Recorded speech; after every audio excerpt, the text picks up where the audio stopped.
Chers sœurs et chers frères en Christ, que l'Éternel vous bénisse abondamment pendant que vous suivez ce message au nom puissant et glorieux du Seigneur Jésus-Christ.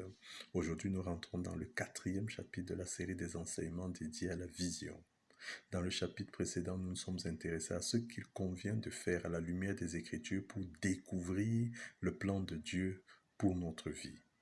Nous avons vu que nous devons lire, étudier, méditer la parole de Dieu. Nous devons demander à Dieu dans la prière, éventuellement coupler notre demande avec le jeûne. Nous devons nous engager à marcher avec Dieu, ce qui suppose mener une vie de sanctification. Nous devons développer notre sensibilité spirituelle et être patients. Aujourd'hui, nous rentrons, comme je l'ai dit, dans le 4e chapitre de la série des enseignements dédiés à la vision, et ce chapitre est intitulé « Réaliser le plan de Dieu pour notre vie ». Réaliser le plan de Dieu pour notre vie. En s'adressant au prophète Jérémie, l'Éternel a déclaré « Avant que je t'eusse formé dans le ventre de ta mère, je te connaissais. Et avant que tu fusses sorti de son sein, je t'avais consacré, je t'avais établi prophète des nations. » Jérémie 1, verset 5. Donc Dieu a un plan pour chacun de nous. Dieu a un plan pour chacun de nous. Rentrons dans le domaine physique. La première loi de Newton, encore appelée principe de l'inertie, déclare que tout corps conserve son état de repos et de mouvement uniforme en ligne droite dans lequel il se trouve tant qu'une force suffisante ne lui est appliquée, ne le contraigne à changer d'état. Ce qui veut dire quoi? Ça veut dire quoi? Ça veut dire que nous avons une responsabilité si nous voulons voir l'accomplissement du plan de Dieu pour notre vie. Il y a quelque chose que nous devons faire. Dans ce chapitre, nous essayons donc de trouver des réponses aux questions suivantes. Comment réaliser le plan de Dieu pour notre vie? Que devons-nous faire pour que la vision divine s'accomplisse en notre vie? Quelle est notre responsabilité dans la réalisation de la vision divine dans notre vie? Regardons premièrement aux dons reçus de Dieu. Aux dons reçus de Dieu. Un homme ne vaut quelque chose que par la vertu qu'il a reçue d'en haut, par la vertu qu'il a reçue de l'Éternel. C'est le don reçu de l'Éternel qui amène un homme à devenir ce qu'il devient. Si nous allons dans le psaume 75 du verset 7 au verset 8, le psalmiste dit « Car ce n'est ni de l'Orient, ni de l'Occident, ni du désert que vient l'élévation, mais Dieu est celui qui juge. Il abaisse l'un et il élève l'autre. » L'apôtre Paul disait « C'est par la grâce de Dieu, je suis ce que je suis. Par la grâce de Dieu, je suis ce que je suis. Et sa grâce envers moi n'a pas été vaine. Loin de là, j'ai travaillé plus que eux tous. Mais non pas moi, toutefois, mais la grâce de Dieu qui est en moi. » 1 Corinthiens 15 au verset 10. C'est la grâce de Dieu qui fait de nous ce que nous sommes. Les chrétiens doivent intégrer qu'une des conditions essentielles pour réaliser le plan de Dieu dans nos vies, c'est d'avoir la pleine conscience que c'est lui qui agit à travers nous. Nous sommes des instruments, il s'agit de son plan. C'est le plan de Dieu, ce n'est pas le nôtre. Dans le psaume 127 au verset 1, le psalmiste dit « Si l'Éternel ne bâtit la maison, ceux qui bâtissent travaillent en vain. » Nous avons reçu un don de l'Éternel. Nous devons donc le mettre à sa disposition pour la réalisation de ses desseins, en restant focalisés sur notre mission. Il nous faut donc éviter toute distraction, il nous faut garder à l'esprit que la poursuite de la vision divine doit rester notre priorité. Je le répète, il s'agit du plan de Dieu, pas le nôtre. Deuxième chose, la place de la planification. La planification, c'est quoi? C'est un processus qui fixe, après étude et réflexion prospective, les objectifs à atteindre, les moyens nécessaires, les étapes de réalisation et les méthodes de suivi de celles-ci. C'est l'organisation dans le temps de la réalisation des objectifs. La planification est essentielle dans toute œuvre de construction. L'apôtre Paul a dit « Selon la grâce de Dieu qui m'a été donnée, j'ai posé le fondement comme un sage architecte et un autre bâtit dessus, mais que chacun prenne garde à la manière dont il bâtit dessus. » 1 Corinthiens 3, verset 10. Jésus s'adressant à la foule nombreuse a dit « Car lequel de vous, s'il veut bâtir une tour, ne s'assied d'abord pour calculer la dépense et voir s'il a de quoi la terminer, de peur qu'après avoir posé les fondements, il ne puisse l'achever et que tous ceux qui le verront ne se mettent à le railler. » Luc 14 du verset 28 au verset 29. Réaliser le plan de Dieu pour notre vie nous impose de nous asseoir, de réfléchir, de définir un chronogramme des actions à mener et de mettre sur pied un système pour en faciliter le suivi et l'évaluation avant de nous engager dans des actions. Troisième chose, le temps favorable. J'ai envie de dire le temps de Dieu. Le facteur temps est essentiel dans la réalisation de la vision. En effet, chaque vision a un temps marqué, déterminé par Dieu pour son accomplissement. Jésus, répondant à la sollicitation de sa mère pendant les noces de Cana, lui dit: « Femme, qu'y a-t-il entre moi et toi? Mon heure n'est pas encore venue. Mon heure n'est pas encore venue. » Il manquait du vin. Donc sa maman a demandé, n'est-ce pas, aux serviteurs, aux personnes qui servaient dans la salle, n'est-ce pas, de prendre leurs instructions auprès de Jésus. Il allait forcément trouver une solution. Il lui répond: « Mon heure n'est pas encore arrivée », relevant ainsi l'importance du facteur temps dans l'accomplissement des plans divins. Les Écritures nous rappellent qu'il y a un temps pour tout, un temps pour toutes choses sous les cieux, selon Ecclésiaste 3, verset 1. Regardons un peu ce que les Écritures nous disent. Les Écritures nous présentent, n'est-ce pas, dans le livre de Josué. Si nous allons dans le livre de Josué, regardons à l'épisode de la prise de Jéricho. Il y est dit dans Josué 6 au verset 9 que c'est lorsque le peuple a entendu, n'est-ce pas, le son de la trompette, qu'il a commencé à pousser de grands cris conformément aux instructions reçues. Et c'est à ce moment précis, n'est-ce pas, que la muraille s'est écroulée. L'Éternel avait donné des instructions claires. Il fallait faire 6 tours, n'est-ce pas, de la ville. Et au 7e tour, au son de la trompette, tout le peuple devait pousser des grands cris. Et c'est ce qu'ils ont fait. Et lorsqu'ils ont poussé des grands cris, ils ont vu, n'est-ce pas, la muraille s'écrouler sous leurs yeux.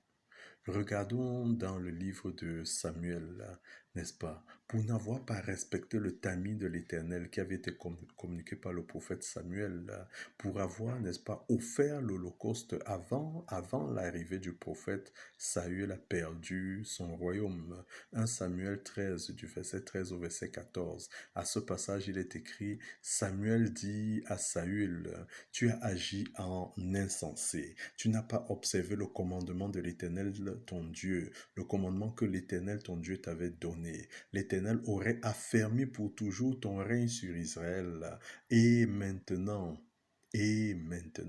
à cause de ce que tu as fait, l'Éternel s'est choisi un homme selon son cœur, et l'Éternel l'a destiné à être le chef de son peuple, parce que tu n'as pas observé ce que l'Éternel t'avait commandé. » Le temps est un facteur très important. Regardons maintenant au lieu, le lieu adéquat. Toute vision donnée par Dieu a un lieu indiqué pour son accomplissement. Lorsque l'Éternel a appelé Abraham, qui deviendra plus tard Abraham, il lui a dit: « Va-t'en de ton pays, de ta patrie, de la maison de ton père, dans le pays que je te montrerai. » Genèse 12 au verset 1. Abraham était appelé pour une destination que l'Éternel avait promis de lui montrer, dans le pays que je te montrerai. Regardons à la place de la persistance. Jésus a dit à ses disciples: « Depuis le temps de Jean-Baptiste jusqu'à présent, le royaume de Dieu est forcé, ce sont les violents qui s'en emparent. » Matthieu 11 au verset 12. La réalisation de la vision divine requiert de la persistance. Elle requiert du travail, elle requiert la persistance dans l'effort. Rappelons-nous que la loi des semailles et de la moisson est toujours effective. En effet, tant que la terre subsistera, les semailles, la moisson, le froid et la chaleur, l'été et l'hiver, le jour et la nuit ne cesseront point. C'est ce qui est écrit dans Genèse 8 au verset 22. Le travail dur, l'effort, la persistance dans l'effort s'impose à tous ceux qui veulent voir la vision divine s'accomplir. De plus, nous devons intégrer qu'il y aura toujours des oppositions. En effet, dans 1 Corinthiens 16 au verset 9, il est écrit: « Car une porte grande et d'un accès efficace m'est ouverte, et les adversaires sont nombreux. » Les adversaires seront toujours nombreux. Des gens s'opposeront toujours à la réalisation des desseins de l'Éternel dans nos vies, et nous devons donc travailler à juguler ces oppositions. Regardons maintenant la direction divine. La direction divine. La direction divine se rapporte au fait de se laisser conduire par l'Éternel. Cela revient à suivre en toutes circonstances les prescriptions de la parole de Dieu. Dans ce cas, l'obéissance à la parole n'est pas une option, mais un commandement. Et l'obéissance à la parole de Dieu est grandement profitable pour le chrétien.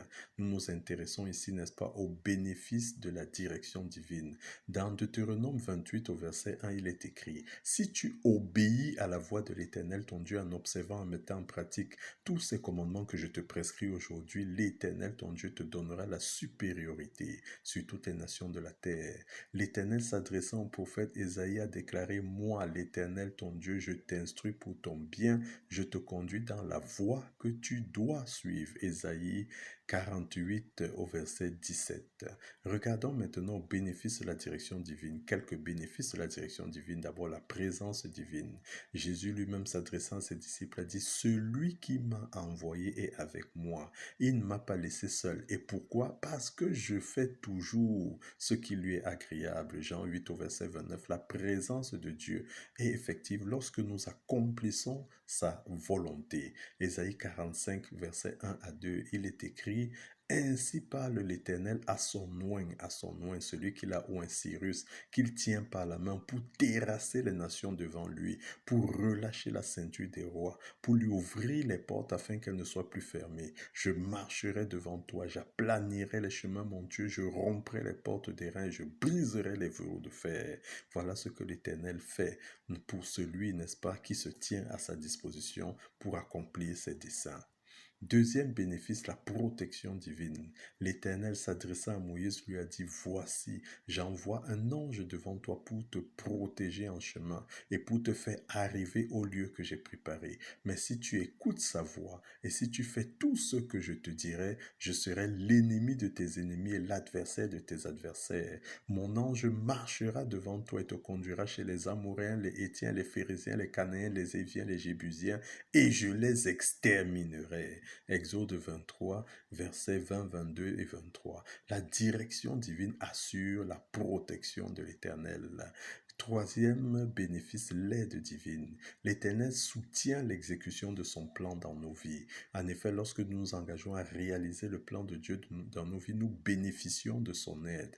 Zacharie 4 au verset 6, il y est écrit, « Alors il reprit, c'est l'ange qui s'adresse à Zacharie, c'est ici la parole que l'Éternel adresse à Zorobabel, ce n'est ni par la puissance, ni par la force, c'est par mon esprit, dit l'Éternel. » La réalisation du plan de l'Éternel ne dépend pas de nos capacités. C'est l'esprit de l'Éternel qui est à la manœuvre. Quatrième avantage, l'évolution dans la facilité. Évolution dans la facilité. Et cela trouve son fondement dans quoi? Dans l'humilité. L'humilité est une qualité essentielle pour celui qui veut être dirigé par l'Éternel. Et aux humbles, l'Éternel assure plusieurs bénéfices. Le psalmiste déclare, « Il conduit les humbles dans la justice, il enseigne aux humbles sa voie. » Qui est l'homme qui craint l'Éternel? L'Éternel lui montre la voie qu'il doit choisir. Son âme reposera dans le bonheur et sa postérité possédera le pays. C'est le psaume 25, versets 9 et 12 à 13.